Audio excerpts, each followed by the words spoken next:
Le Sénégal enregistre plus de 1800 nouveaux cas de cancer du sein chaque année, avec plus de 80% de décès. Octobre rose malgré Covid est le thème choisi pour cette édition 2020. En effet, plus de 300 femmes ont bénéficié d'une consultation gratuite durant les 3 premiers jours de la campagne. Pour éviter les rassemblements par le respect des mesures barrières dues à la pandémie de la Covid-19, la LISCA a décidé de procéder de manière différente. Les consultations que nous organisons habituellement à Dakar et dans les régions, cette année nous n'irons pas dans les régions.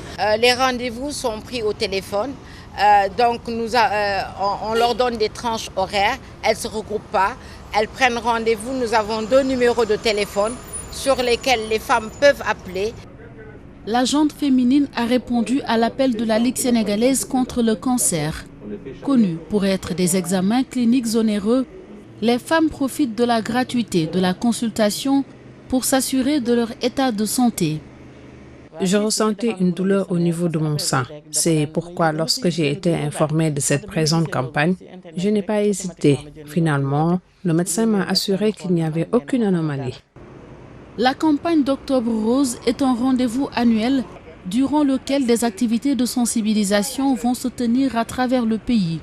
Comme tous les ans, l'accent est mis sur le dépistage précoce. Cependant, nombreuses sont les femmes encore peu informées à Dakar sur les mesures préventives du cancer du sein.